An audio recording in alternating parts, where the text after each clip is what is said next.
төрийн өмчит компани тухай хууль буюу засаглал, ил тод байдал бүтээмж гэж яригдсан тухай хуулиагаад одоогоор төрийн өмчийн оролцоотой 101 компани байна. Тэрнээс гадна орон нутагт бол 520 гаруй ийм компаниуд байна. Томоохон компаниуд 5 аж ахуйн нэгжүүл 5.6 их 80 төгрөгийн ашигтай ажилласан. 60-аад компани нь 160 тэрбум төгрөгийн ашигтай ажилласан. Тухайлбал 18 төрийн өмчит компани 51 тэрбум төгрөгийн алдагдaltaй ажилласан. Олон төрлийн ашигтай алдагдaltaй ажиллаж байгаа компаниудыг зохицуулах асуудал буюу төрийн өмчийн компани нэгдсэн ийм хууль тогтоомжийн асуудал яригдж байгаа.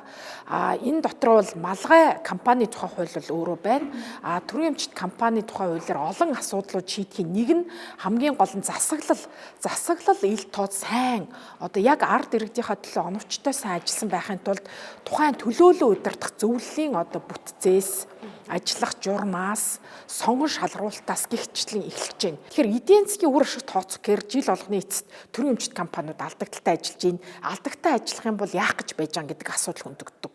Тэр яагаад зайлшгүй зүй ёсны монопол юм уу? Үнэхээр ашигтай ажиллах боломжгүй юм уу? Эдийн засгийн үр ашиг яагаад байхгүй гэдгийг тооцоод үнэхээр алдагдaltaй ажиллаж байгаа бол 2 данс хөтлөх гэсэн ийм саналыг оруулж байгаа.